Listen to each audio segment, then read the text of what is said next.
they've made, do you think? I think so, Oisín. There's no other way of looking at it, really. You know, they play a defensive kind of a strategy, but today they have to actually go and win the game, and win the game by 6 points. So that means they're going to have people up in their forward line. They're going to have to be there for the breaks, and the type of game they do play is kind of through the lines and playing the ball to hand, kind of like the seniors. But there's a danger in that as well, Oisín. If you change your game plan too much, that you've been strategising all through the year, and next thing you come up against the final game and you change your game plan, how will your players react to that? So it's 6 of one and half a dozen of the other. Yes, they have to go and win this game, and the changes suggest that they're going to go all out attack. But then again, you don't want to change it too much in case they can't adapt to it. What about Galway? You were very impressed by them last week in the victory against Kilkenny at Croke Park. Yeah, absolutely. Yeah, and look, in the first half they took Kilkenny for 6. They didn't know where to start. You know, they got a brilliant start of 4 points in the first 5 minutes. They scored 10 to 6 points at half time. Brilliant, really impacted their game. And of course they were targeting their full forward line. Greg Thomas in the full forward line, superb, 2-2 from play the last day. And of course Sean McDonough at centre forward, 1-6 as well. Them two people are their talisman in the forward. Now, on saying that, Galway will be worried about their second half performance, of how they allowed Kilkenny get into the game, and they allowed them actually to score 2-10 in that second half to their own 1-6. That was Galway's first competitive game of the season. Surely that played a part? Absolutely played a part, yes, and they would have learned from that. And I think on the build-up of this week, they will be talking about maybe Clare getting their purple patch and trying to curtail the scoring difference in that purple patch to keep it down to a low patch and get back into the game, because really that's what gave Kilkenny their stepping stone of actually losing that game only by 3 points. And that's the difference. If it goes down to the wire today, it's all about scoring averages. You mentioned that Galway have strength up front. Do you think because Clare have changed tactic, Galway will be more direct? They'll put long high ball into those forwards, Sean McDonough and Greg Thomas, because we know they can win that ball, and we know that maybe today, because Clare have to push up, there's a bit more room. Exactly, and I think that's why it's so exciting. I think both teams will start out with their own game plans, and then once 5-10 minutes go in the game, they might switch it up. Galway are definitely going to come with their own game plan. They're going to pull back their half-back line of Enda Collins, Christy Brennan, and Colin Cunningham and Tiernan will pull back, leaving all that space for the likes of Greg Thomas and Sean McDonough to run through. In saying that, Clare then play more of a kind of a ball to hand and passing game, so it's two contradictory styles, and it's just intriguing how it's going to go. McDonough, we're having a look at him right now. You didn't look like that as a minor, did you? No, absolutely not. Look, all these minors, lads here beside me, they're all a foot over me as well. I don't know what they're eating, but for sure they're definitely big men, big strong men, and I think it's the conditioning that's going into the minors. I see, like in Kieran's College and Kilkenny, they're all in the gyms, they're all doing their cores, and it's just a different breed of mentality this year. But as we've seen from these two teams so far this season, I appreciate we've only seen Galway once, they can hurl as well. They haven't forgotten the basics. Absolutely, yeah. Look, it's Galway's second game. They have learned so much from Croke Park. But the history tells Galway are so good at this level, and that kind of brings an air of confidence to new minors coming in. They just feel that's like it's our right nearly to get to an Ireland final and win our Ireland finals, and that kind of breeds confidence through a team. So Galway will have no fear today, even though it's their second game. Clare, on the other hand, if it comes down to a battle, you know, they played the Tips, they played the Waterfords, they played the Corks. They lost they won by Cork by 1 point to get to a Munster final. So like if it comes to a tight game, maybe Clare might have that experience. Cian Galvin is their captain, he's their centre back, he's a big man as well. I mean, he is so important for them today.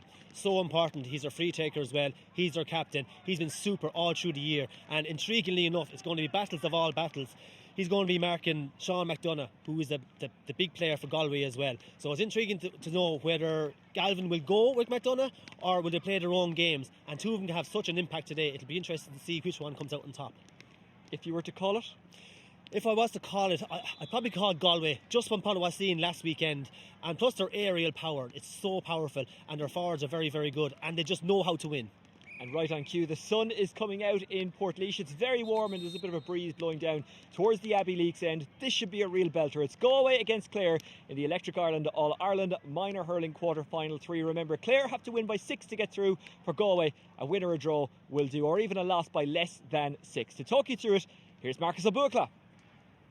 Gur míle mágad ó sin gur míle mágad éidean agus nart mathematican son á chur os ar góir ag ó sin agus an cartaige beag an abacus beidir tá sáil fé cheann scríbe an so I Portlaoise ach go dtí son muid ar fad a súil go mór le Cluiche agus le cuiblint díon idir an Clár agus na Gaillimh. Tá snámid le foireann an Chlár agus mar a dearn bhí brise go son an tachan se cretin i bheith Cluiche co ach bhí Cluiche co rimmer son na Guinnecíl chuinnig Cluiche a chailedar le 7 pointe ach Shohiad an foireann a hagan chun Páirce. Tá Ceathrú a bháin déanach an so Dáin Scéal Portlaoise. So Tusín Cillian O'Connor, Tusín se shoot an áit Sean Ronan istig sa chuine an son, Ceathrú Choma, on Lochbhí Yera, tagan Cormac Murphy isteach an áit Cillian McGeary, ach seachas son, fé mar a bhí I gcuine Chielchuinnig an fearn son a chail is seach fuinte. In a chuine son don Gaillimh, Ceathrú amháin déanach cos son Choma, tagan Alex Connery isteach a Laura Hortáibh son iver hochtégar ram siúd, tagan sé sin isteach an áit Oisín Slevin, agus Choma lei sin beg imráir eile cá ar an banéil. Iver a fiche cuaig John Cooney, ní am níoch ar rinne seachna, há sé siúd ar an banéil dóibh siúd ar rinne seachna. Dáin Scéal maidle Alex Connery, dimmer sé a rás ar fad an tain Chicaiten ar hána sé isteach. Fu sé gá fuinte agus is tócha áit tíltige. Captain na fáine, Dáin Scéal se Ian McGlynn, iver a sé ar ram siúd agus an son cumad. Suilgéir ar Sean McDonough agus Greg Thomas Bert gwyl nartahiacha, nartskilicha agus gwyl ólas gomahacha Paul na postaí. Ellen Raytor Umtron ónas na Cathal McAllister ó Chorcaigh an Schlitter Cattisteach ag siúd agus a Raiglin agus Hanahan Connery an Unsi ha Connery Trowlesh Connery fechan sé chun cín fechan sé drón na postaí agus an scór son aimsethe ag Alex Connery agus gan methe ach ceire second puinte agus tús úntachan son do bhuachilí na Gaillimh.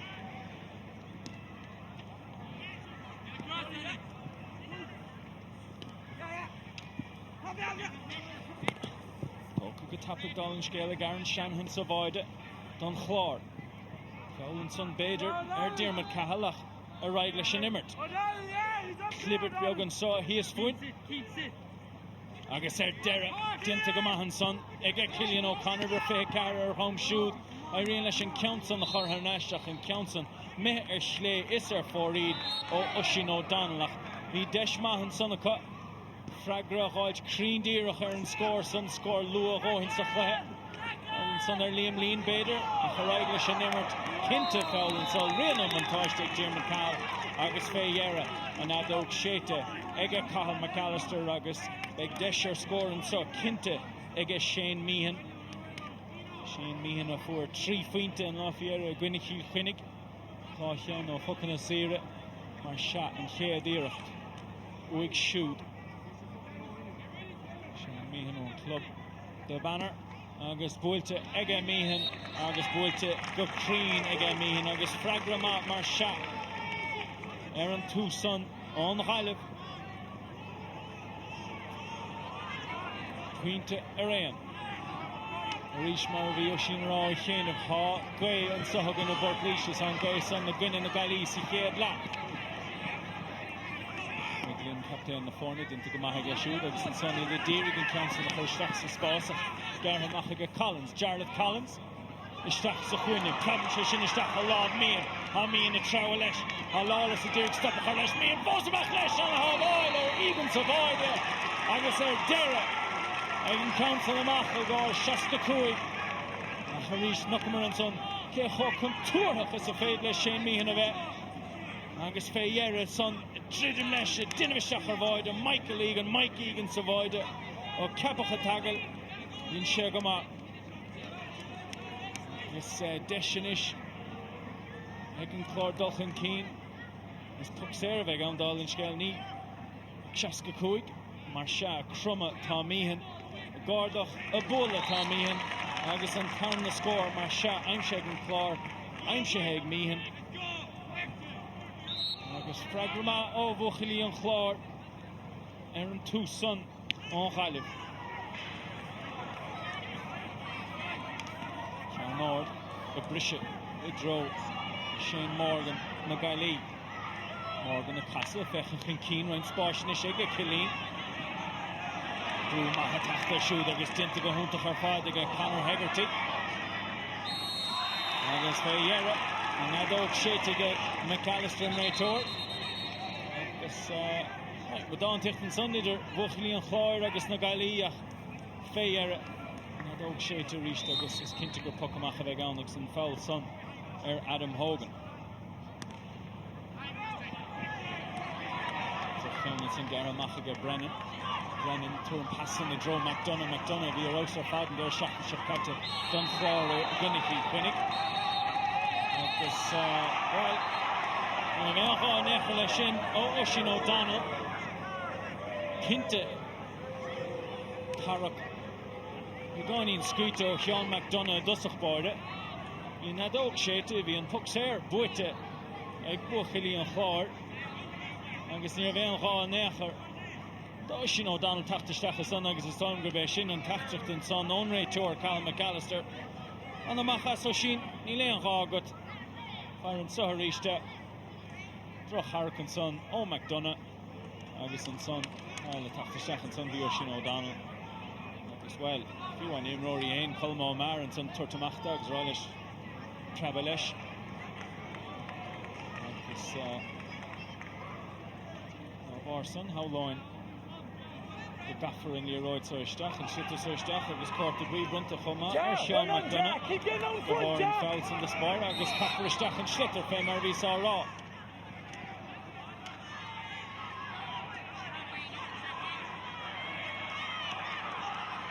skill all in son o Liam Lean a hardach son in ish Harain's bost and chéadúr in jovige Gavin Lee a fechan chuin Keane Gavin Lee a tuairt fe score agus an chéadúr in jobhan Gaillimh ceann curthamú go son yeis fórí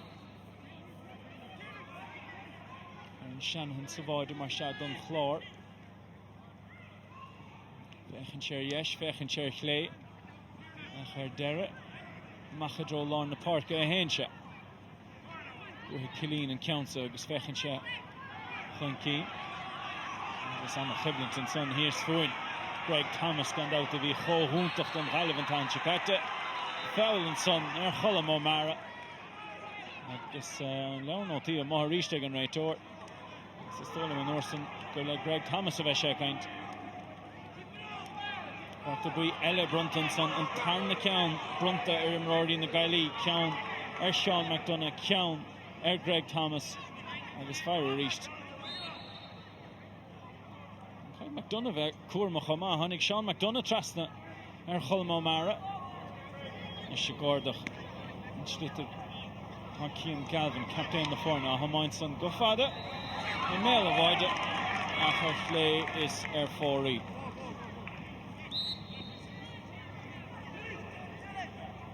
Cá pointe don Clár, pointe don Gaillimh, Shane Omat Mehan so Portlaoise.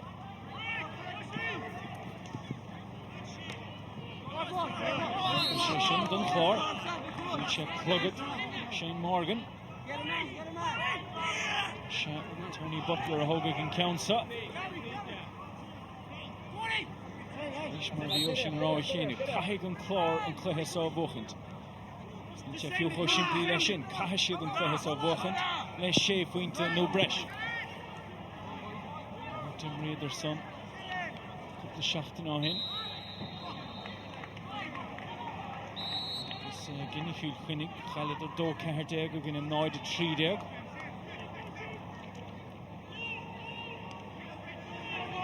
Dar seachtain se caite Séracha. Se tugann siad aig ar na Gaillimh sa agus is go maithacha go gatha siad an bua háit an Gaillimh na chuine son bhuaidir son tainteáte le 3 pointe a gine na cuit i Páirc a chrócaig agus dá bhar son sa chomórtas ceirclacha hágainn sa is na boutaí Ceathrú canis raibh chomórtas Mionúr na hhéir an orthaig Electric Ireland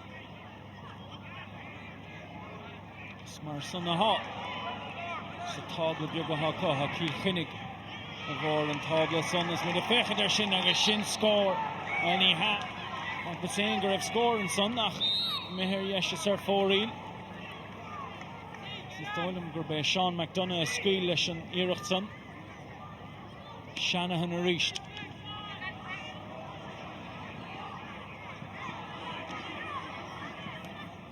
pass Crín isteach I méle bhaide an ceann an búirt ag Morgan ha Morgan I duna bleis ha Devaney dúigh stoppach ar leis agus deire Cower fighting son ag Devaney Tony Butler tacht trasna agus idir Butler agus Devaney deire gló stoppach ar le Morgan an obair ar fad an bheirt sa chuine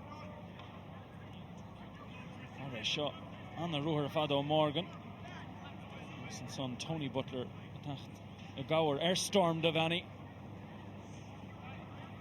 Chéad deis mar se de Seán McDonagh scór a gháilt Don Gaillimh.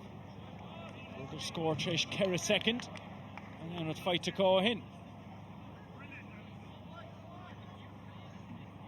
McDonough Ceathru hen. McDonough bhí an chrín ar fad de gine chénig go dúir seach scat just go ráilte a hen a seach. Agus á puite fighte an so innovaga.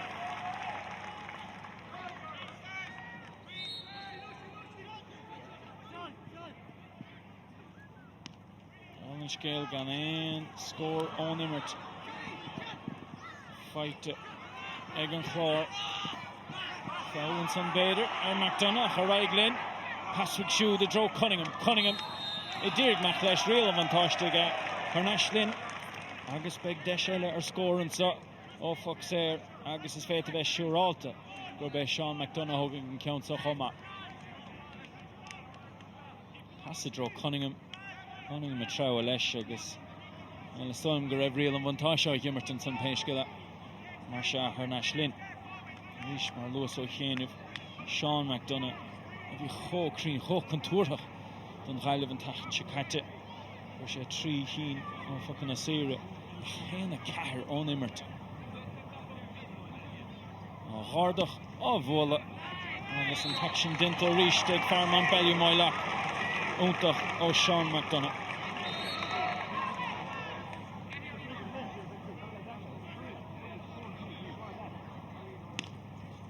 To reach to get Shanahan. Counts a Higadas. A dusach Páirc Cillian O'Connor. And some Kaitiko. Gavin Lee. Past Daswick shoot. Marish Untaho Lean. The Durton counts on the Connery. Agus on Taxon Denta. Eg Alex Connery and Spruckheim Shega. Never a Hochdega a Round. Achatosnuum Ranona. Alex Connery. On the scorer fad agus an Gaillimh mithe gá faointe chun cín treis den nómat an so a Portlaoise.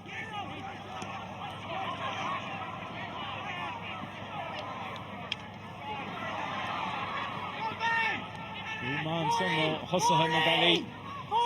Tony Butler nisle ceann ard Cluiche Dírgan ceann a chur a dro Shane Meehan ha sé aimse acu. Denna bhisteach ar bhaide ha Meehan Ilin Géir nach cuma. Far dart skill dart Trinnis and far so Shane Meehan agus off score fight ag Meehan sin trio score in ish aimshe ag Buchili an Clár agus an trio score aimshe choma ag Shane Meehan and head score on Immert that shoot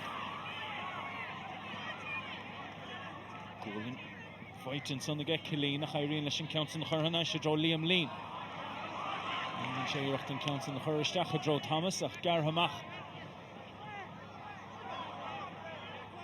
Diarmid Cahallan is on Clár rit Ian McGlynn on Gaillimh. McGlynn, captain the Gaillimh.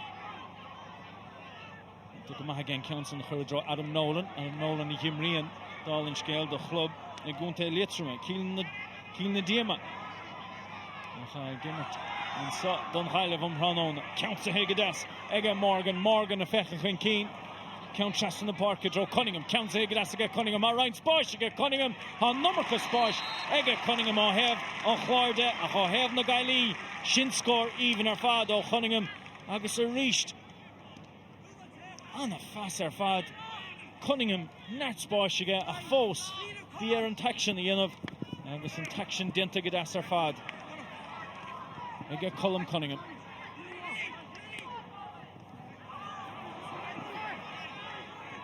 Liam Lean and son Don Gaillimh Derek Connery heim shoot. Nach ní Irish foul and son. Agus Shane Meehan ha titach an talún and the Davern the Kamad Suler shoot. And the her fad again the Davern and Tachikatcha Don Gaillimh a gwinnig Kiel Chunnig. Agus Ristum Hanona Lauren Anig. Agus Ristum equivalent of his Camor hitter a hain agus Shane Meehan and Jovis vet Vesheralta Veshin Shane Meehan 3 fointe Gadisa Shane Meehan Kera fointe Gadisa Aimshehe ag far the banner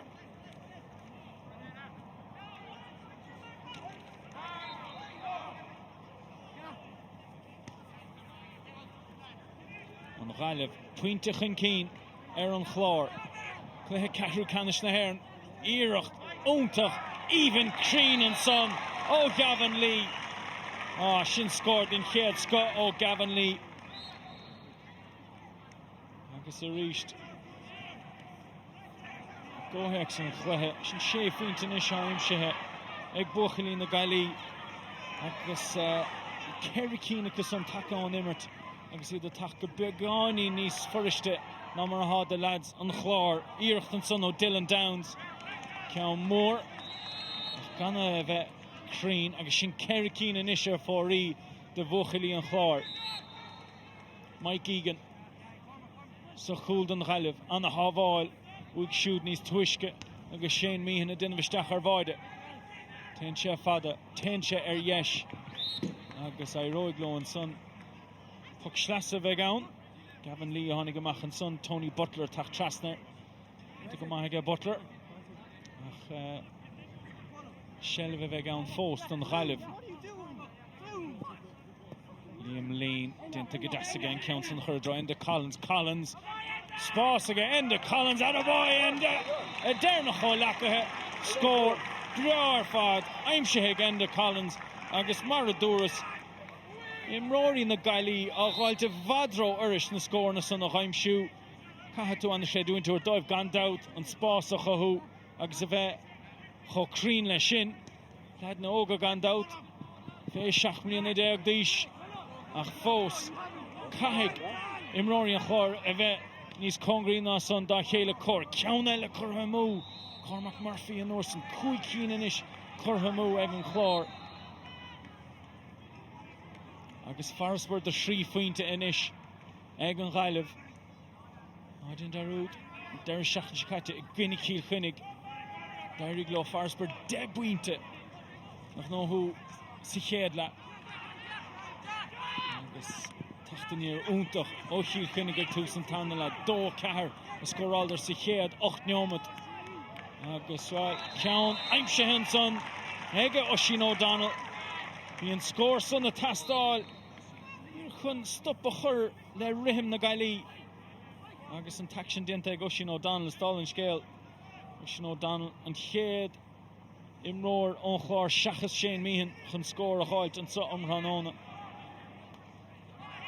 Kerry Keane aimse ige Shane Meehan a chuí sé sin aimsithe agus sin scór do sete ó Sean McDonough conas go rair orgam leis scéal a bheith Sean McDonough bheann nó Cilleen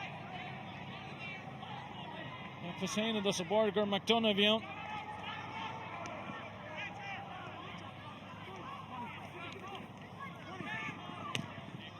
sin counts an boot Gaillimh a choríist McDonough counts a higged as a shoot. McDonough den bhisteach ar bhaide. Ryan Boisige tugann sin pass. Las Mhórdha counts a higged as a casa. Agus an taction dinta. Agus dinta go bras achar a ríis. Ag lad na Gaillimh. Agus an Orson. Ag a Greg Thomas. An a scorer Fado Thomas.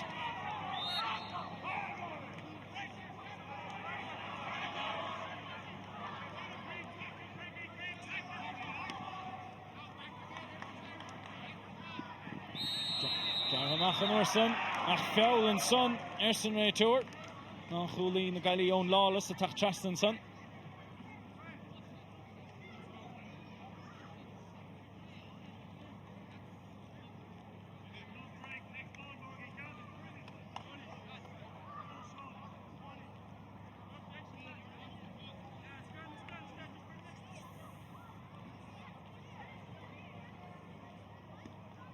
Score all to Gadasson son against Shane Meehan.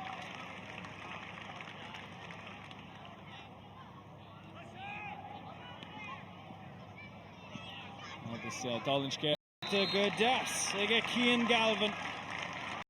Reached light. Raw point inish against Oisín O'Donnell si chéad last saw.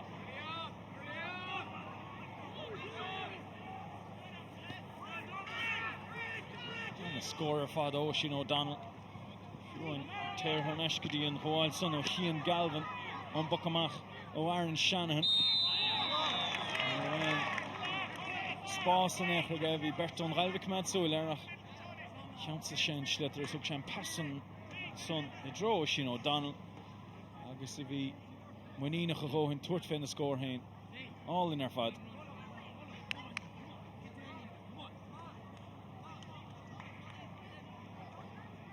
Sean McDonough I dro na postaí an son agus mar chiimiid go leidir I séide an sa in éan Sean McDonough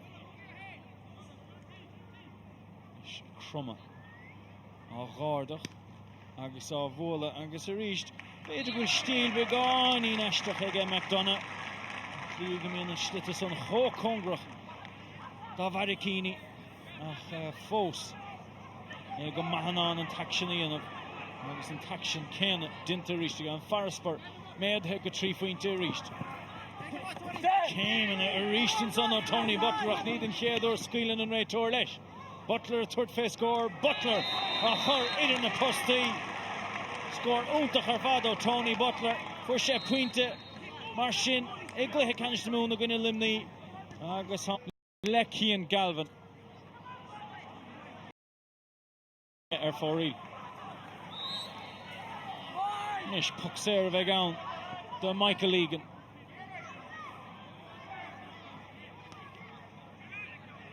Búilte again Michael Egan cá dití sí séid titan sí I dro McDonough titan sí I dro Galvin ach I riile McDonough counts an Ceannais nis mé a bhaide an Northern son dinta go maithe Morgan brisin sé seo dro Conra dírigaí a gáardach de hasí fósan son sa bhar na bhil has airdathe ag Morgan agus fé dhéire is puck Éirice bheith ann fiall an son Morgan agus is stoilm goil an réiteoir an chorá bheith le Conor Hegarty ag fós a gáitimh ach an puck Éirice cinnte bronta agus ar is ní cluiche slachaí seo an éair ach peisce féchmid ar seo so Morgan ifir cahardé go Crumma agus beidir an cumán son na tacht trasna ó Conor Hegarty gur bé sin an foul cinúnach agus tá bhar san puck Éirice bronta is stoilm go bé Gavin Lee a thóga an countsa nó well ní ha is strom gur bé McDonough thóga an countsa McDonough a tréis bheith chócrín leis an slitar an hranóna so bhaide don Clár tá Aaron Shanahan leis an slitar ina láimh tá Sean McDonough fuair sé báide an tachan sicaite gona cíl chuinnig tris chuig an neomad tá deisige báide gáilt don Gaillimh am hranóna tris 8 neomatí fithe McDonough á bhóla Bega Tansan éair a bhí Aaron Shanahan chuise siúd dheis chuig McDonough Ashley agus anna sríoch ar fad ó Sean McDonough an bearnathe inis méadathe go ceithre faointe fiall an son beidir ar Butler a choráig leis an imirt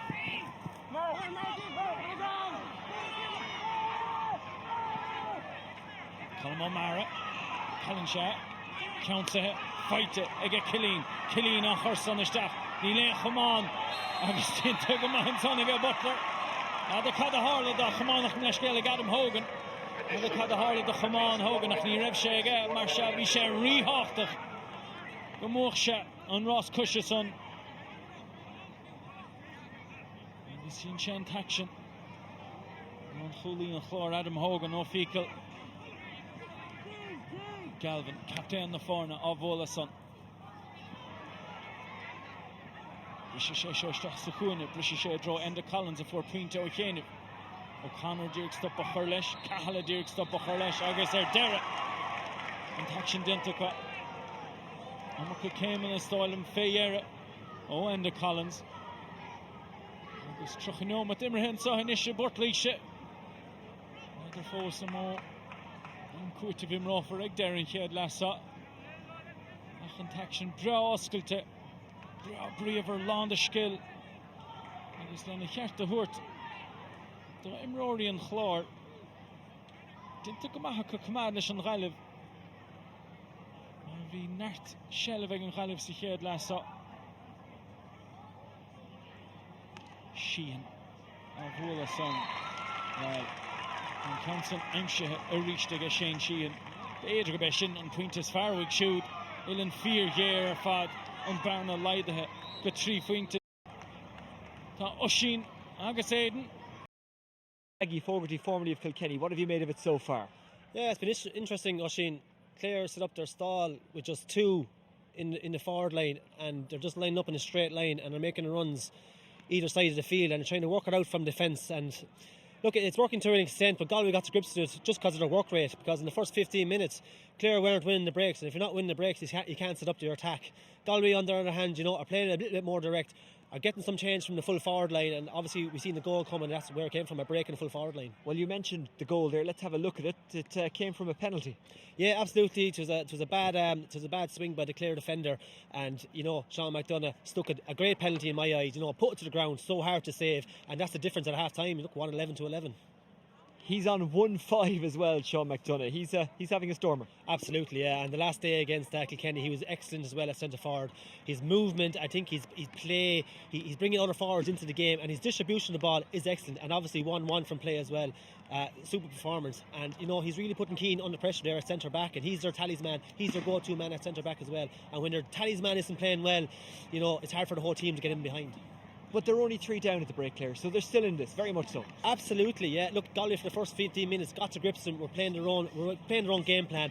Then Clare began to up their work rate, began winning the breaks, and if you notice, their scores come from deep. You know, the corner back getting a point there from play. They're half forward playing very well also as well, but it's coming from deep, it's putting it through the lines, and Galway are stepping off them just that slight little bit. And to be fair, we have to mention there's a strong breeze with Clare as well. It's kind of going in towards the corner, so that's helping them getting them scores from long range. But we are just seeing it now. Galway getting some nice points against that breeze into the town end. Absolutely, yeah. Look, I think it's more their distribution of the ball. They're thinking on their feet. They're not just going for you know, these fancy scores out the field, because first of all, the defence of Clare, they have 2 back playing as sweepers because the attack is only left 2 up there, and also the full forward line is obviously their go-to line, because Greg is actually playing very well in the corner as well, and they're trying to play in that full forward line, and the distribution of the ball is excellent, and their point taking is very good. People might be able to see it in the flags in the background, and maybe they've seen it throughout the game, that the breeze is actually quite strong. It's stronger than one might think, and Galway will have that breeze in the second half. Yeah, absolutely, and it surprised me because the puck out from Galway was actually hitting their full forward line, which surprised me a lot, because that breeze is strong and it's picking up slightly here as well, Oisín. So Galway will definitely just go long for the second half. Clare will be under pressure, but I presume they will pull back them 2 sweepers just to curtail the ball to that full forward line. Now, you mentioned that Clare need scores in the second half. They don't just need to win this Electric Ireland All-Ireland minor quarter-final, they need to win it by 6, but if they can replicate more of some of these points, they could have a chance. They could have a chance, Oisín. Look, it's a conundrum. Do you push up all your players into attack and go for goals? I feel they will need goals. They have to win by 6, and I feel they will need goals. They're not getting enough shots as points off on their left and right. So goals win matches. It's a cliche. I think they will need goals. I think they'll have to go more direct. But still, if they get their game plan, running game going, Galway did try to struggle with the last 15 minutes. So still there for taking. As I said, only 3 points in it. Shane Meehan is playing well when he's getting the chances he's taking. Absolutely, yeah. Look, it's actually surprising me. The 2 boys in the full forward line are getting changed, because there is good quality ball, and what they're doing is they're switching the ball into the corners. The guys are winning them and they're getting their frees, and that's where Shane Meehan is damaging them. He's really racking up them frees, a very good free taker, a point from play as well. So they are getting changed when it goes into that full forward line. So it'll be interesting to know if they do actually push up another man in there. And Oisín O'Donnell, when he runs at that Galway defence again, as you said, he's getting changed as well, isn't he? Yeah, absolutely. Yeah. I think the Galway's work rate kind of died, and that's the thing with minors. You know, when you kind of get ahead, you get a little complacent, you sit back in yourself, and you kind of expect other guys to do it. But that's not the way at inter-county level. And I think Clare in the last 10 minutes upped their work rate. We're winning the breaks a little bit better. We're putting their game plan in a little better. We're putting the ball through the lines and getting scores off it. And that's what they need to do in the second half. Now, last week with Galway, we saw, I won't say a second half collapse against Kilkenny, because Kilkenny played well to their credit, but they weren't as good for the first 15 minutes of the second half as they had been for the first. Is there a danger of that again this week, given that this is only their second competitive game of the season? There is a danger, Oisín. The only thing is, I would say about last weekend, is that they went in 2-10 to 6 points up, and when you have that much of a lead going into half time, you do get a little bit complacent. In the back of your head, you're kind of saying, is this game over? It's only a 3-point game here in Portlaoise. Clare finished a better team, although Galway did get that goal. As I said, there is only 3 points in it. It's all for the taking, and it's do or die. You know, if Galway lose this game, they're out of the championship. And I don't care who you are or what you are, championship is championship. And when you have that in the back of your head, them guys have probably trained since November, December, definitely Clare back in October. It's all do or die, and it shackles off now for the second half. Yeah, and just to clarify as well, this is a quarter-final, but in the Electric Ireland All-Ireland Minor Hurling Championship, it's sort of a round robin in the quarter-finals. So that means that Clare have to win by 6 today because they lost to Kilkenny, and today they're playing Galway in their second game. Galway beat Kilkenny last week. Kilkenny are through. They'll play Limerick in the semi-finals. So Wexford's still awaiting their opponent in the semi-final. It will be either Galway or Clare. For Galway, again, referencing last week, they had a strong finish to that game.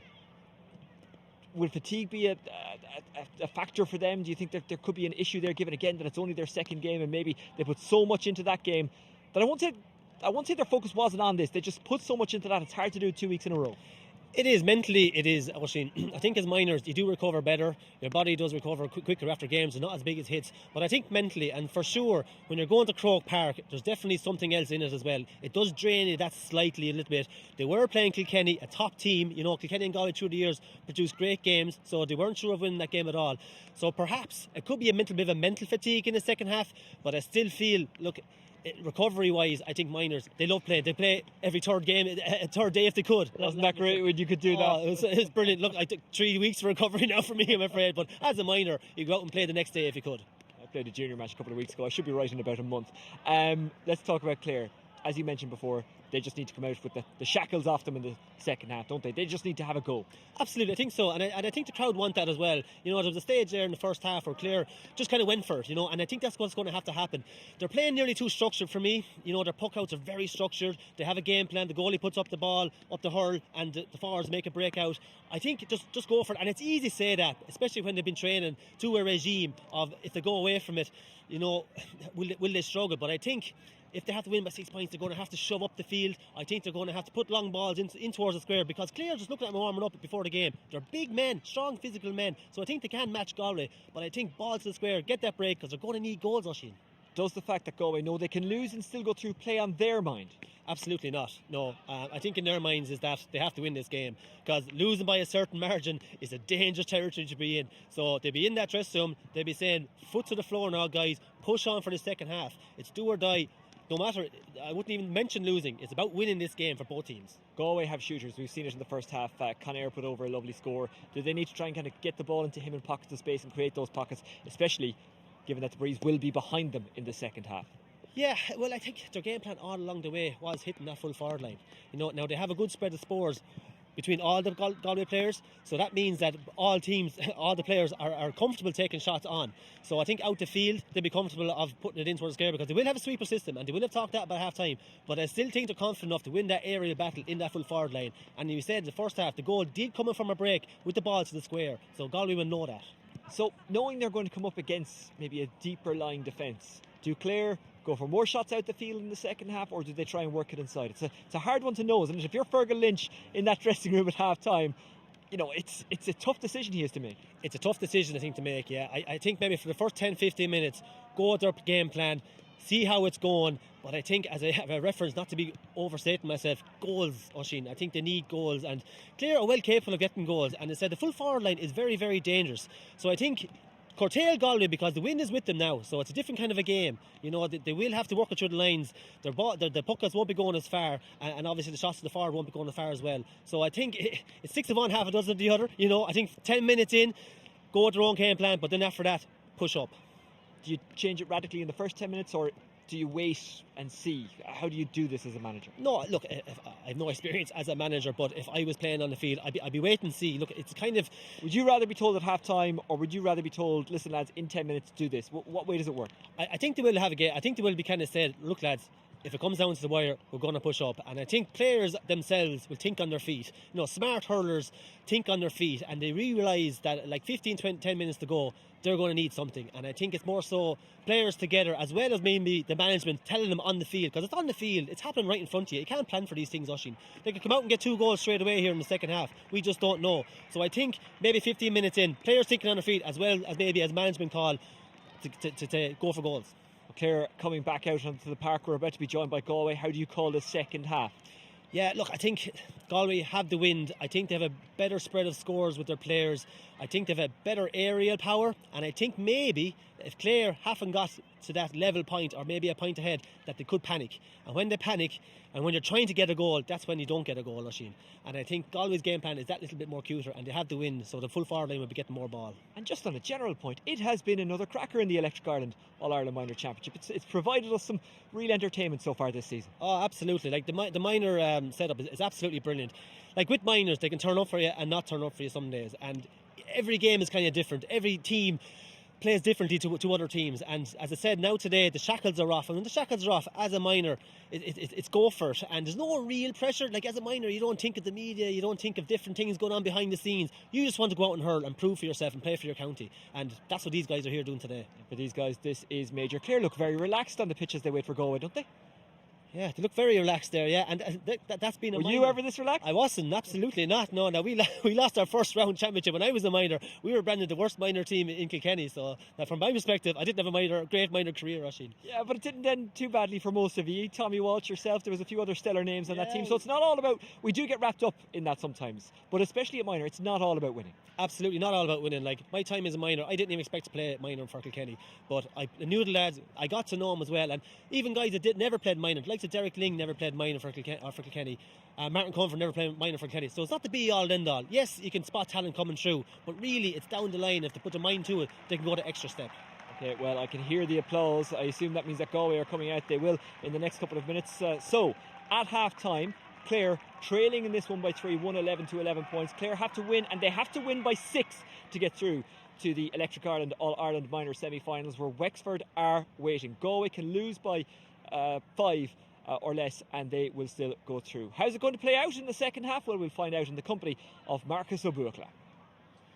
Gurmíle magad Oisín, Gurmíle magad Éideann agus hasúlam go naid le Oisín chasút an scéal gohfuil sé fósta tachuige hen tris an Cluiche seoir sanna bhíige le croci cíl mo chud a Mionúr. Héisce le an slitter cartisteach ag a Colin McAllister agus an taction féil an tiúil a ríist an sa Portlaoise. Mar bhí Oisín agus Éideann a caint féin son. Caid an Clár buachaid, caiisiid buachaid leis sé faointe nó breis. Na fin son, má bhún Gaillimh sé bra sin plí, be si de stig I gluthe canis, I gluthe lechanis na héireann. Agus hana héin stig an son há limnach, há Lochgarman mar chuirithe na mún, agus chuirithe lion. So Céveg in the down to Sean and Ruhr, Father Oisín O'Donnell a for half into the head, O'Donnell a her son. Agus a chur trasna is fórí seachcín inis fóríl don chlár sa chluthe I Portlaoise go dtí, so chluthe Ceathrú canis creibh chomórtas Mionúr na hÉireann orthe ag Electric Ireland. Tá níosol chuiristeach sa chuin an sunnach gar amach go dasaige Hogan Mahos Cór Greg Thomas agus well Shane Morgan and son Lanta Sach na Gaillimh agus Tach Trasna and son Tá sé bheith cuaramach Tach Trasna Jarlath Collins an Urút. Ní seo Ceathrú héin a ríist an sa Hockey and Galvin á Hogan so go tapig agus buailte go hard ag Colm O'Mara agus an taction dianta ag Colm O'Mara Omar Spáir fad ag an a scorer fad tócaige sin a ríist an spása bhí ag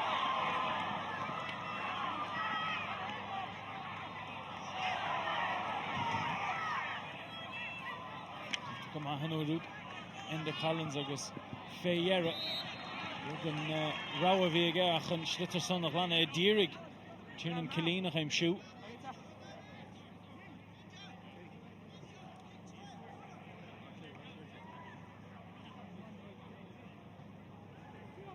Hogan can count it. Dylan Downs tachtamach an í Hogan.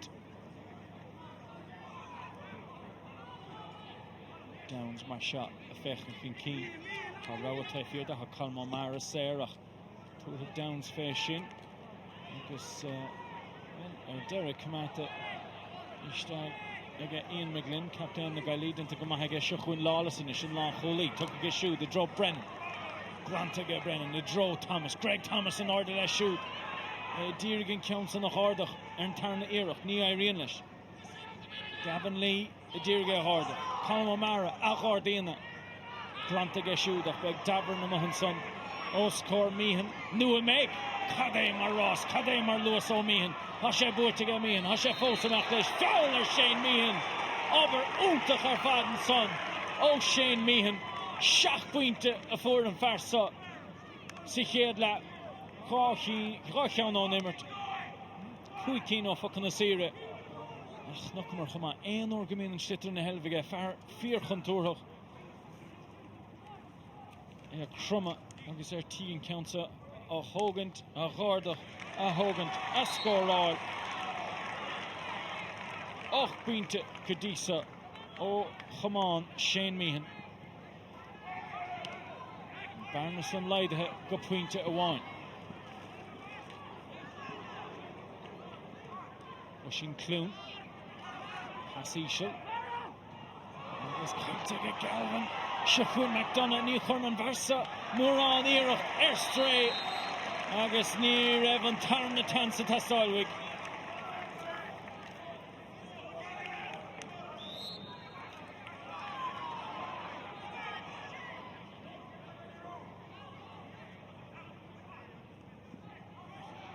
Tóca go tapa go ríiste Chéad scór mar sead an tarna le aimse ag Buchlín na Gaillimh. Héana dói go son. 3 pointe déag ag an Clár. Farsper half pointe fósam. Se chuin cahal a tuairt fé scór. A cadé mar hús leis an tarna le sa an dá irin. 3 pointe as I chéile aimsethe ag Buchlín an Clár. Pointe bháin aimsethe ag an Gaillimh ó Sean McDonough. Agus sin é chéad scór an jobh. Dó Diarmid cahal. An íirecht bhuiig siúd. Ar faointe déag ag an Clár. Héana dóéag ag an Gaillimh. Siachún an Clár a ríist. Siachún O'Mara. O'Mara, Casláive. Caiite go Conor an son amach a hagan Lawless. Pass. Ó Lawless tuc a gcéad de Cunningham. Na smud a siúd ha Cilín. Begáín scuilte leis an bás a cha spás inis a gé Cilín. Fechan Cilín chun cín. Tugann sé fé na postaí. Ach, slé is fóríl agus cuidir nó nácred. Sin an Ceathrú ceann fóríl ón Gaillimh. I treis bheith annach rion le cuignómtas trochad an nuas. Agus annach Ceathrú cín chutha fóríl acu.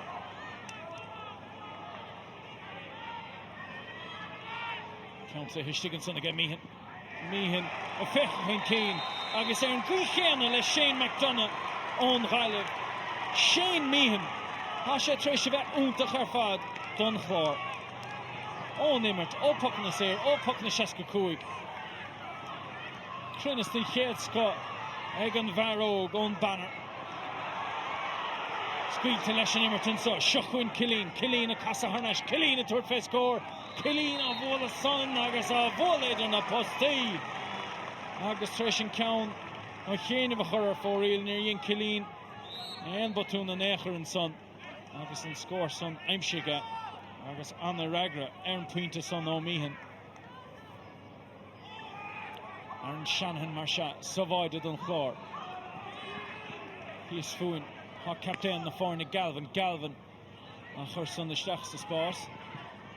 Agus a chur son isteach.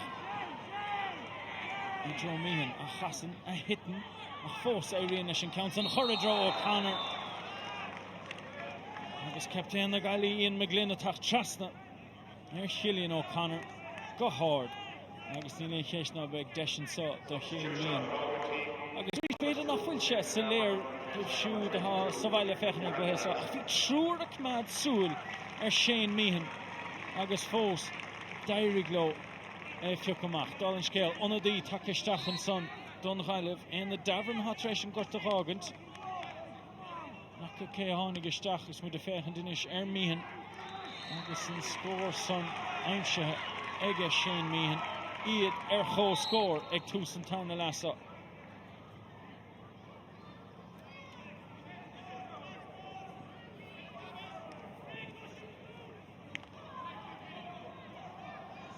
Ceann I dro Cilín, an áde le Cilín. Le sé ghart ach aimsethe ige Conor Alex Conor a fuair 5 points a chéad le harneis With shoe the draw Liam Lean count more green meeting hard meeting of green Twinte Fuinte ag tús an tarna lasa cadé mar chublint.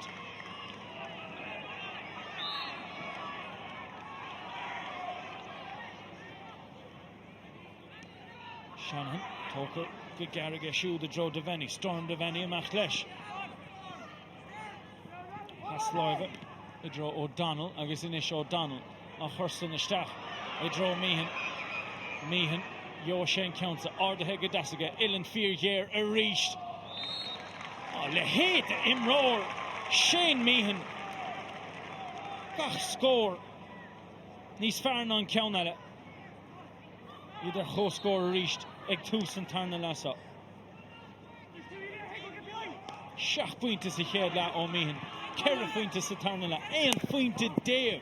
Aimsithe ag fear de banner. Count higged us and son again Cahal amach leis Ryan Spáisiige tugann sé pass live Seacha Joe Connor Caite go Connor again no Canoe na Chasha Fósaige I dear to her first score to come I Adam Nolan non Cluiche Schleid and Gaillimh dosach bar Chasha Fósa Cáfach Sliverton son mel avoid it Play hook gemach leis seo ní hook again agus fé yere Caig on Raitor and Count Stachastolum reached the second of our known Evan Desh Egg O'Connor Firen Son Agus an son Skir and Schlitterweg ag an Oma Canoe nach agus vi an Desh Mehe and the Ceathru to Adam Nolan and his own lawless Lean the long Chul na Gaillimh in the Goma Nish Hasha Fosaka Hasha Egg Mehan Ceann Mór Griard Ach an Ceanson Meher Fórí agus ní Minica Churnan Farson Keener Fórí Chan Ceanson for her Fórílige. Mike Egan survived on Gaillimh or Chiapacha Tagel.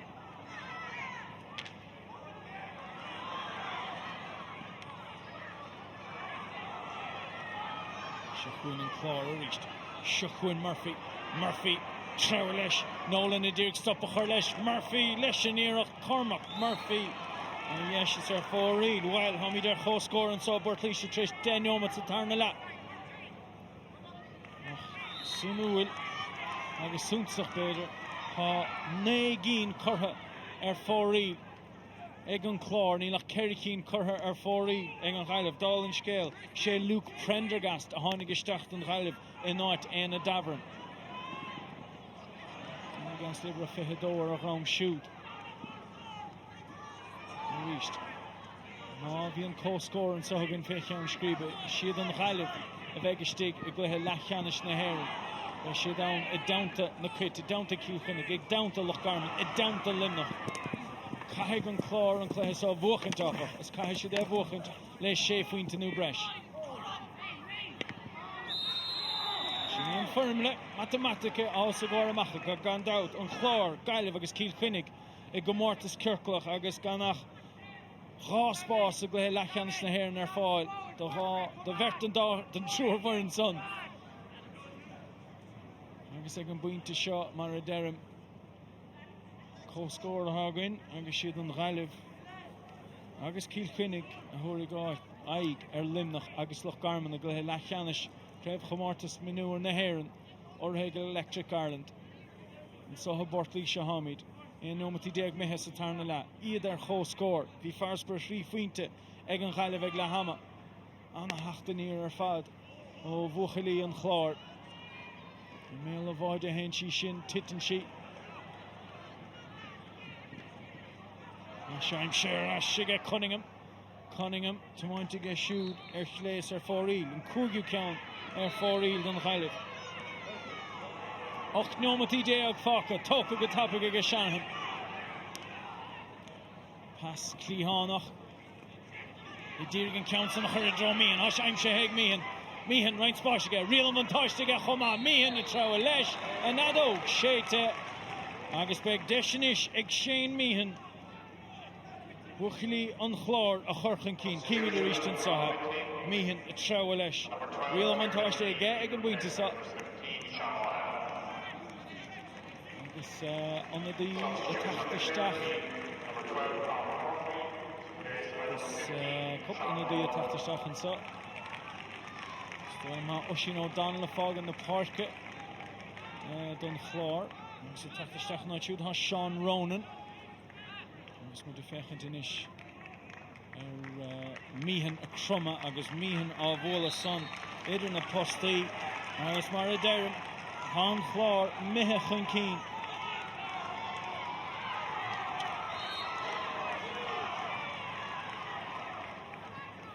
Úntach ar fad. A bhuachlí an Clár. Úntach ar fad ó Mihan.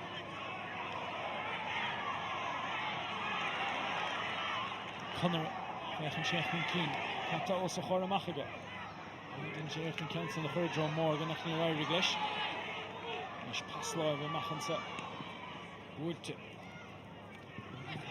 Kenson go hall in ar fad. Rein spás sige. Ege Sean Ronan. Níl seach a stig. Len Newmat. Tuncher. Trín dírach. Ege Sean Ronan. Dun Clár agus iad mithe gá pointe chun cían inis.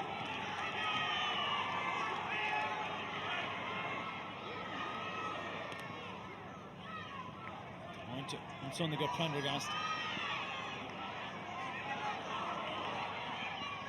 Thomas from Shane Campson Garnash. And the yellow Tuckistach and Son Gaillimh. Sean O'Hanlon and Rishach Degger around shoot. Garnash draw lean past Glortonson, Traston the Parker. Cian Moore Griord. Oh, Adam Nolan. And Shreyas her Foreel. Shaking her Foreel in Ishika. Sean O'Hanlon Tuckistach on Turloch Moore. And Luke Prendergast Tuckistach. O'Veilan Durneen. Dun Gaillimh. Sustained by Tiernan Killeen. Treshmach Dunrock Dun Gaillimh. And it's the fact that it's on foul. There Adam Nolan.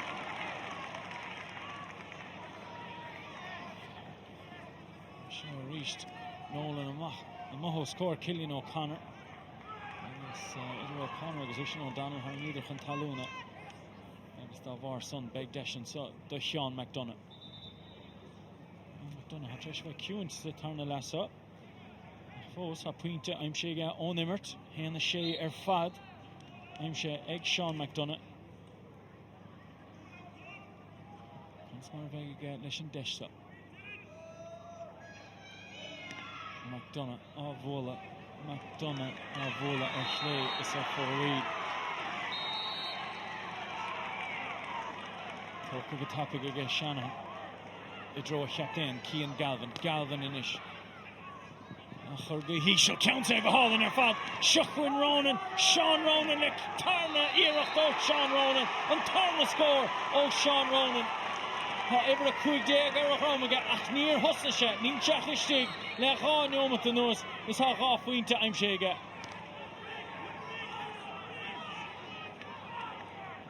Cuig nómatí deag fáca, Farsper de srí fuinte ag bhuachilí an Chlár. Seachwin Alex Connery, Peitige Connery.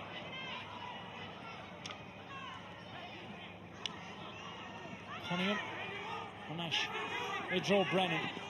Christy Brennan, Idirgan Johnson, a Hosh, Katrina Stach, Idro Morgan, Dergla Morgan a Ghail, Dergla Morgan and Johnson, Harhanash, Morgan a Dro, O'Hanlon, Agus, Sean O'Hanlon on Turloch Moore, and Taction didn't get shoot, Agus V and Scorson, a Tastal Gear on Gaillimh, Kerafin Dassichela, Fighter, Egan Chlorla, Tamlina Nuas, Fragrama on Gaillimh, Agus O'Hanlon. The Shane Newmat Mehan so a Portlaoise. Farsper de Gá Fuinte Egan Clár. Kerry Keen Ella Tastalha. Chun na Bouty Lachan a Shirihint. And Huwal a Fatsin and son. Oh, Luke Prendergast. Agus pass Greenwood Homa. Mission son Gavin Lee I'm shoot Lee. A Casa Lee a touch for a score. Sin och bín inis chur her mú ag buachlí na Gaillimh. Trí nómat ag nó mar sin fáca ag gluthe Ceathrú canis na Héireann sa Mhórdha Mionúr orthe ag Electric Ireland. Seo héan cluiche Derrig sa chomórtas Ceirclach idir Cíl Chuinnig an Chlár agus na Gaillimh. Mar a hasan sé ha Cíl Chuinnig ag bhór an tabla. Gaillimh sa tarnahart, Clár sa tríomhaid. Sa rís, má rinne sin Gaillimh co-scór, nó buachailt an sorbeisid san stigig bethe lecheannis na haireann, ach caithfidh an Clár buachailt. Fiall an son, Galvin. An siúd a tacht trasna ar Sean McDonagh stáilm. Agus an adóg séite ag a Cathal McAllister.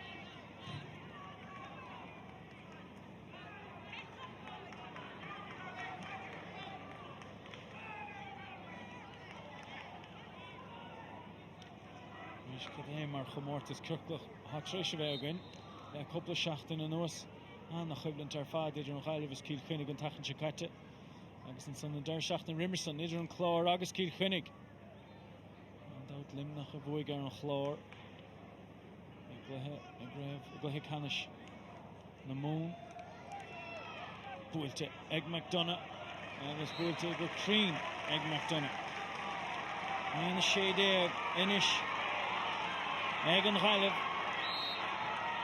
20 pointe ag an Chlár farspur down pointe bhain in Iomána déag fáca an so i Portlaoise Slasam mar se chun Gaillimh a bheith ann an Devlin a hawl Liam Lean an Garrison agus an chur i dro Lee a gine Galvin Sunks around fighter, a captain on Clár, Cian Galvin. Very de reached, Nerky Chéile. Raigla Shanut, Raigla O'Hanlon. Queen to Vine, I'm Shehega, O'Hanna Shestach. Navigation, Fanado, half wing tennis, fight to O'Hanlon.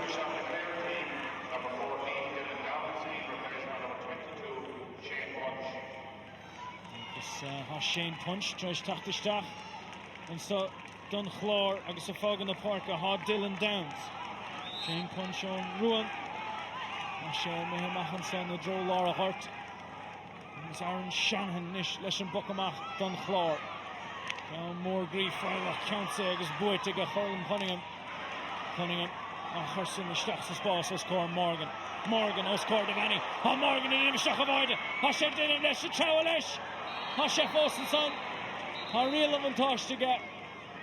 And that dog shade agus a reached. Her national in the style Storm Devani. A veg, a Dullistach. A shin, Hort to Derek Brunton son. Here's Storm Devani.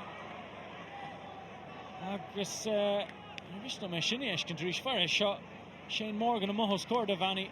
Devani attacked Trasna. There's wildfire shin. This is Björgen Erich and Echero Devani and Schlitter son of Ruid. Storm Devani and Imalene Shin Eshkent Carta Daragov run. Ach reached Peter Björgen Rao Via Cathal McAllister and Ray Toro Hurkig. Ach and Carta Daragov runner. Kolakahe Devani. A Gartiv agus a Monday Sport a Fostation Rator a Chan Kinnedinta is Puxer a Vegan Don Gaillimh agus by an Clár by the Mhórdha Sivresh ag an Gaillimh Chomad and Chopla Norma Derricks and they Norma Derrick the machine and Gavin Lee a fog in the park and so Don Gaillimh agus a Tachtistach and Art Shoot Dacker and Ever and the Mionúr Eshkington saw how Tachtistach well she Colin Malloy how Tachtistach and Art Gavin Lee agus and the Tachtistach and Clár Choma agus Rahine Jim Cahill ha fog in the park agus it's then go back Keith Smith how Tachtistach and Clár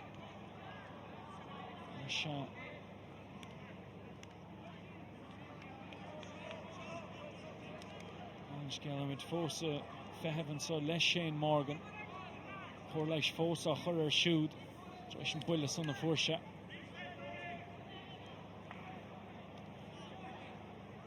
Sutan Scale Gamesha in the Ceathru Reach agus Gamesha non Lanun to Raig Sin Banistóir na Gaillimh an son Brian Hanley, Fergal Healy, Declan O'Brien agus Keith Daniels mar rón nóirí go siúd.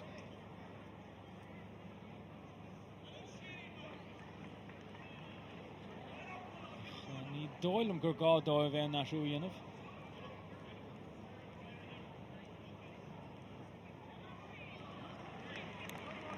Agus maithe sin a eiscint chasútar an scéal. Gum meg Shane Morgan ná nanúnta raig agus haar national den boxer son Sean McDonough a hógad an ceansa. McDonough á ghardach McDonough mór grí ard sa spéir agus an taction denta. Well sin an a heachtaníir ar fad inis ó bhuachalí na Gaillimh. Chuig an Clár, trí faointe chun cín agus tá had a chuig nómant mithe sa chluiche sa ach ó hinne le ceithre faointe as a chéile chaite ag bhuachalí na Gaillimh an heachtaníortha an a reagra ar fad ach foul eile an son míhan.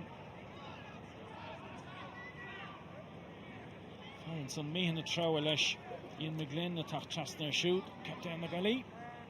Taction dinta go mí leach aige ach míhan mar se.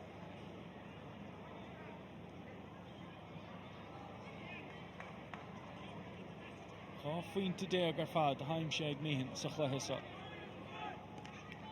Trí faointe déag a aimse ag Shane míhan.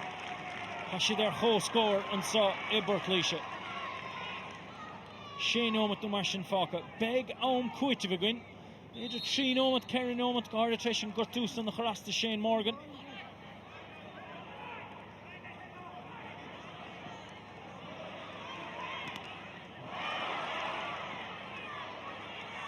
Beg Ceannais go Liam Lean.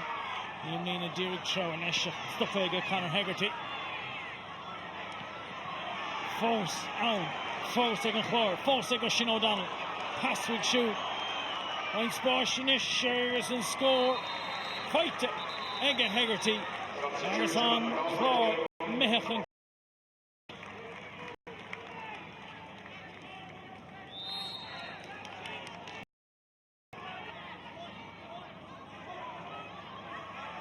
Paddy Cummins takisteach an son.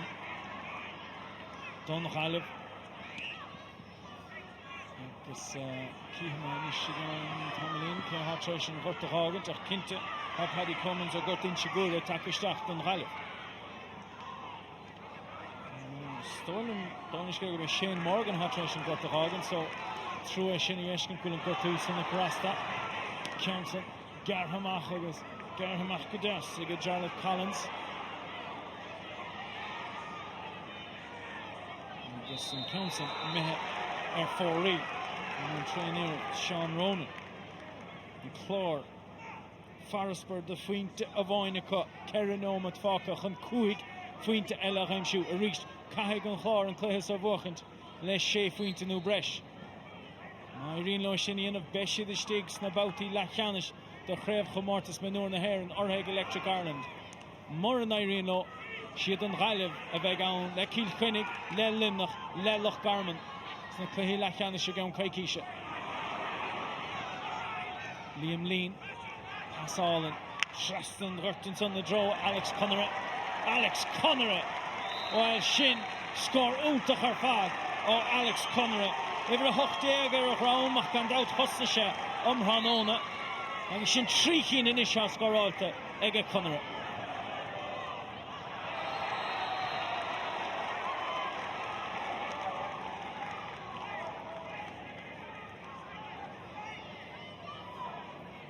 Schlessa, mar sean don Gaillimh is ní begin down nachratha. Sean McDonough mar se.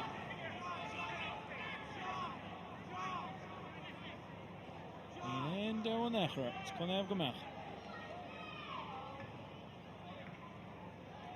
Rawa tefir le Alex Connery. Tuair sé fé. Tach Chestner. Sa bhálta an gúil báire. Agus fé dhéire.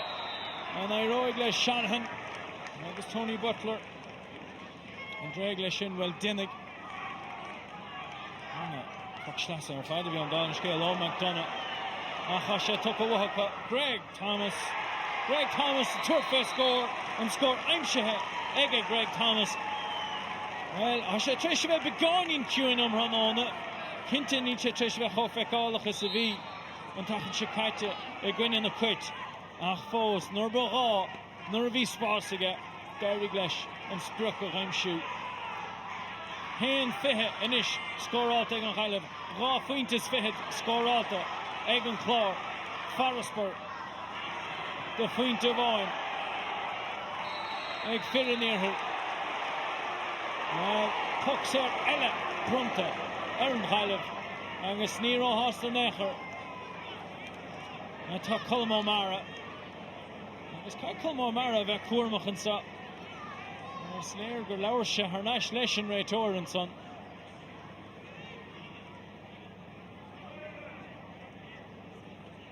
Just caught the boy, Brumpton son, Erfar Chlon Lara.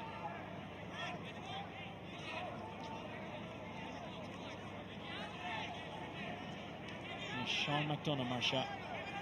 There she get on the high of her halfway into Chunkeen.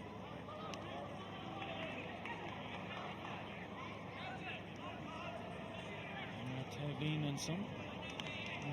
Thomas Walshaw for Clár, Chris Mooney of Laclia. Richie Fitzsimmons, Zoe Foilaha, Turkunig, Cal McAllister, Nature and Ranana. Liam Lean, a fog on the Páirc. And Shachanai Shoot, Hagan, Oisín Slevin. Oisín Slevin. And Niecher in the Shachnach near Hussig Alex Connor and Archud. His job might didn't take Ege Connor run on the 3 feet to fight to get us with the Fechant and son.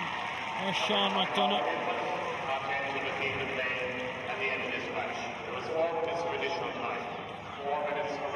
It's carrying on with the Amchuitiv, a Vega winning so, Portlaoise Ranona. Hen the fair hand, no Kerr, Fuentes Fehed, Egan Hilev, Ra Fuentes Fehed, Egan Clár, Mhórdha Le Butler, counts ahead Butler. Squealish Chalish and Gownson, Fada. Number 2 to Ian McGlynn. Cameron, I think Shed Scott, or Captain the Gaillimh.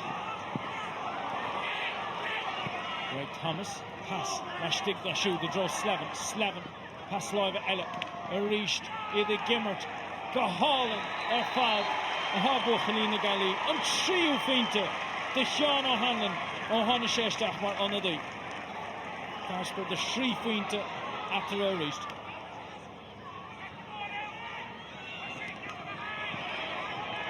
Reached Kerr, Norma down Court of Egan, Shane Meehan, skilled in Shed Scott, Meehan, a Hurston on the stack, Emil Avarda, Anarda, counts it, Bodges and Anger, like a Cian Galvin, Captain on Clár, Hushi there, whole score and saw Portlaoise.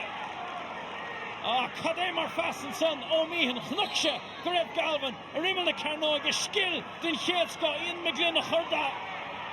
Agus and Son, Yin Captain on Clár, Cian Galvin, on Chudela and Taction.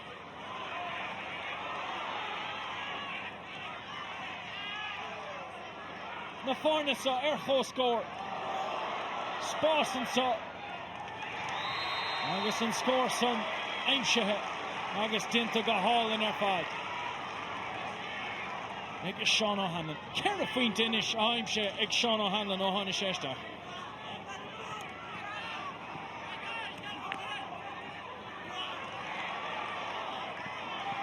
Fairland son. Or Adam Nolan nach a Reiglish and Immert. Pass O'Connor. Anish, Ross and so Boy to get Cummins, oh score Clune, Cummins, a third face score, Illan Fear, yeah, on the score, Father Fad, oh Faddy Cummins, oh Hurt, Incha Gure. You may have to get third face score and son, Ach Yinsha, August score Alsha.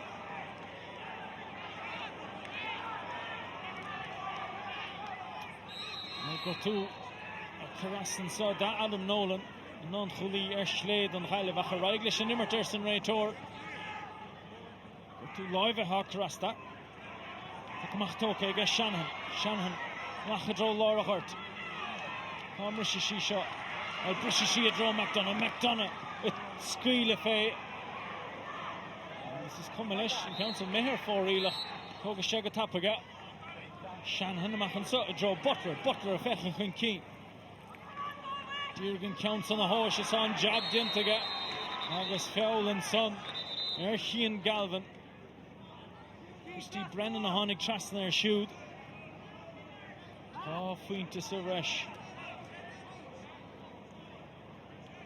Na Gaillimh agus an corta buí san brunta ar Christy Brennan.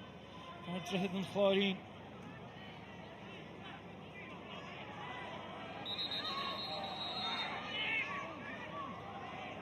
Gaillimh bhí anna bhuacán tachan se caite I gcuine chiil chunig 3 séide ag go gcuine 2 séide ag.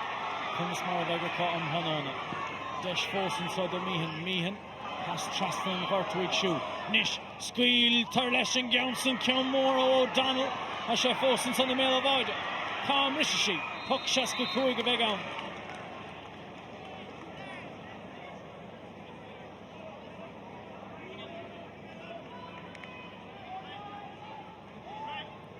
sé míhan a thógaigh an ceansa a ríist. Agus ha 3 faointe déag aimsithe ag Shane míhan go díosa. Chéanna 22 aimse ag an Clár. 3 faointe déag aimse ag an Barógsa. Anna thuspáintas ar fadlaigh. Well, na trúr déag me histeach a méil an bhaide don Clár. Chun míhan an ceansa na isteach. Cámra sé sí seo. Ha sé gnéigean acu. Ha sé get punch. Agus an adón séite. Láb an slitter, an dalad ó imráir an Chlár. Agus mar se is puck séir a bheith ann don Gaillimh. Caithe tú anna séúint ar fad a thuirt a Ryan Hanley banistóir na Gailí. Dá gap déan Ian McGlynn. Sin tré an iirecht le caiicí sin nuas. Anna thuspáintas ar fad an tachan se caite gona cíl chuinnig. Agus a rístan sa omrhanóna. I gcuine an Chlár. Sár chiblinte gcuine sa I Portlaoise. Chá bhaide. Agus dahad is sé puinte scoráilta idir an dá ar an sa. Agus an adóg séite fééire. Ag a Cathal McAllister an réiteoir ó Chorcaigh. Cad é mar chiblint. Ach siad an Gaillimh a bheith istigh I gluthe leachcheannis na héireann. I damta cíl chuinnig. I damta limnach. Agus I damta Lochgarman. An na chiblint ar fadan sa I gluthe Ceathrú canis na héireann. Orthe ag Electric Ireland. Ach an scór déirigh an sa ó Portlaoise. An Gaillimh héana fithe car, an Chlár héana fithe dó, síos chuibh se Oisín agus Aidan. Galway win it by 2 in the end. Aidan, Taggy, Fogarty, were they deserving of their victory? Just about, Oisín. I think in the second half, Clare really came out with a good game plan and really came out with a better fight in them and a more intensity and a kind of a throw off shackles attitude that we talked about at half time. And they really put Galway, and that'll be something Galway will be worried about going forward. You know, their half back line didn't dominate as they did in the first half, as we've seen last weekend as well. But Clare really went for it, and look, unfortunately for the sending off, you know, it was a massive turning point. But as we suggested in the first half, I felt that they did come out with their own game plan, got on top, and then they switched it up. They actually went back to the traditional 3 in the full forward line, 3 in the half forward line, and went for goals. And it was working so well until the 50th minute, where the cornerback was sent off. Cian Galvin stepped up and got the goal that Clare desperately needed. We're going to have a look at it now, but it probably came that bit too late. Yeah, just too late, you know, just towards the end of the game. And there's a ball that was lobbed in by Meehan, you know, who's had a fantastic game all through the 60 minutes. But as we said, it was a long ball kind of to the square, and fantastic cut and buried to the top corner. You couldn't have finished it any better, you know. A fantastic goal, but probably just came too late, Oisín. Galway, when they needed to, responded, especially in the first 10-15 minutes of the second half when Clare got on top and got out in front. Yeah, absolutely. Yeah, Clare were on top for the first 15-20 minutes, and it was actually when they went back to the traditional style. They went long from the puck outs, and Galway started to dominate. Just won a break here and there. Greg won a free, you know, where McDonough put it over the bar. Small things like that, just to stem the tide of Clare, to bring Galway back in the game. And then, of course, the sending off, you know, gave the extra man to Galway, and they smelled blood and went for it towards the end. And with that extra man, they were able to look up and place better balls, and a strong finish by Galway. But in saying that, struggled for the first 15 minutes. And now our semi-final lineup is complete. We've got Kilkenny, Limerick, Wexford and Galway, 4 very, very strong teams. Yeah, 4 very strong teams, and look, we cannot call any of them games. Obviously we have Munster finalists Limerick and Wexford after coming out of nowhere 30 years since they won it last. So super 2 games coming up. It's hard to know what way it is. Minor level, they can turn up in the day, they mightn't turn up in the day. Galway will be battle hardened. Just from seeing the last 2 games, they'll be battle hardened. They will be wary of letting teams back in the game, but yeah, for sure next weekend is going to be massive. And just for the teams who didn't make it this far, who didn't make it to the semi-finals, including Clár today, it's not the end of their hurling journey, and they have to remember that. And the Clár guys today would have taken an awful lot from this match. Yeah, for sure. Like such small things can swing matches, and we said it there. Maybe the sending off was huge. The Clár are coming back into it. They needed 6 points to win. Maybe if they didn't need 6 points to win, they could have won the game by a point or 2. So fine margin, especially at minor level. And any team, I find, when they get a run at a young age, if you get a good 6 weeks, if you win 1 or 2 games out of nowhere, it's all about a run and a commitment, and the spirit in a minor team is massive. You have the hurlers, but it's the spirit in a minor team, and they all bond in together. Okay, Aidan, thank you very much. So that's it. The semi-final lineup is complete. Galway, Limerick, Wexford and Kilkenny, all in there in no particular order. They are going to be cracking semi-finals. They're going to be live on TG Ceathru, so you'll be able to watch them in Croke Park. Galway the winners today by 2 points, 124 to 122. The final score of this Electric Ireland All-Ireland Minor Hurling quarter-final. My thanks to you for watching, and hope you enjoyed it as much as we did.